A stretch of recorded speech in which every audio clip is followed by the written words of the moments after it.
Hey everybody, it's your good pal Dustin back with another episode of Turn It Around. We are in episode 35 and we are continuing talking about prophecies of Jesus' birth. This is part 2. Next week we'll be going over Jesus' birth itself on Christmas. I did not realize Christmas was on Sunday this year, so we will be going over that next Sunday. Again, sorry this is so late. We were doing some Christmassy stuff tonight, so time got away from me.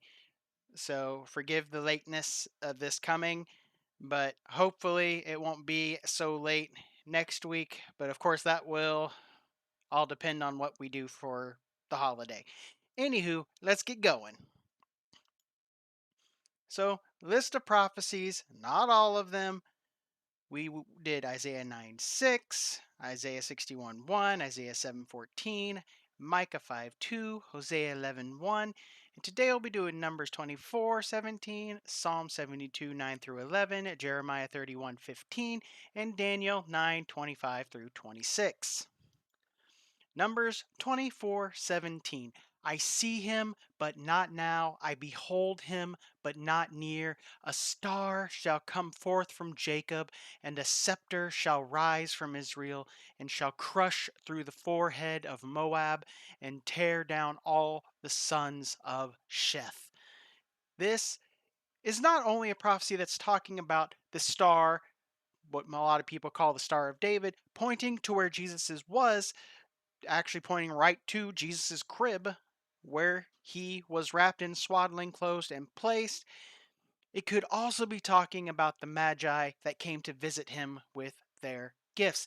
They would have seen the star and they would have known that something spectacular had happened, but they wouldn't be able to see what had happened until they had gotten there. Jesus, they can they could behold that something had happened, but it was not near to them. That's just my opinion. I could be wrong, but it could be. They would have seen the star, could not see the king that had been born until they made the journey to Bethlehem. Psalm 72, 9 through 11. May the desert tribes bow before him and his enemies lick the dust. May the kings of Tarshish and of distant shores bring tribute to him. May the kings of Sheba and Seba present him with gifts. May all kings bow down to him and all nations serve him. Now, this is directly referring to the Magi. They would have been, I'll say, nobles of the land. They would have been quote unquote kings. So this is directly talking about the Magi that came to visit Jesus, who presented him with gifts of gold, frankincense, and myrrh. Frankincense, as far as I am aware, is basically like incense type thing, I think. Not completely sure what myrrh is. Someone, if you want to tell me down in the comments, appreciate it. And we all know what gold is. The desert tribes were likely in reference to the shepherds that were informed of Jesus' birth and came to worship him. The shepherds would have been out in the desert. They would have been part of tribes that lived in the desert.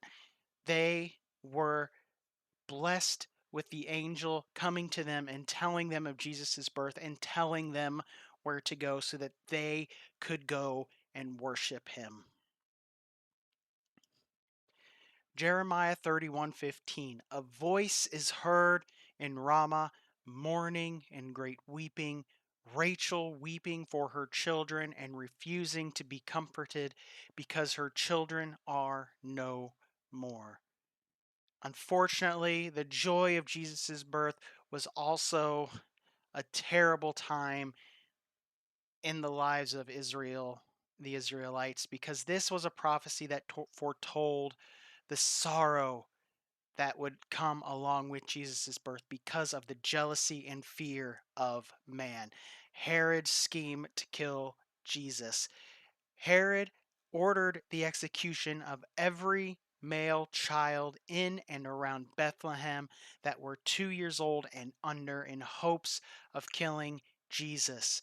This is what prompted Jesus' family to flee to Egypt. As we talked about last week, Jesus was called back from Egypt after Herod's death. So, as joyful as Jesus' birth was, we must remember that it was also a time of great sorrow for parents in Israel, in and around Israel, because of Herod's jealousy and fear. Daniel 9:25-26. Now listen and understand. 7 sets of 7 plus 62 sets of 7 will pass from the time the command is given to rebuild Jerusalem until a ruler, the anointed one, comes. Jerusalem will be rebuilt with streets and strong defenses despite the perilous times. After this period of 62 sets of 7, the anointed one will be killed, appearing to have accomplished nothing, and a ruler will arise whose armies will destroy the city and the temple. The end will come with a flood and war, and its miseries are decreed from that time to the very end. This is a prophecy that talks about not only Jesus' birth, but his life. This is a prophecy telling that Jesus' birth and life would come before the destruction of the temple in Jerusalem. The same temple Jesus mentions in Matthew 24:2, where he says that not one stone will be left untoppled, talking about this temple. All of these things came came to pass before Jesus' birth. Jesus came after the rebuilding of Jerusalem, and after his death, the temple in Jerusalem will be toppled.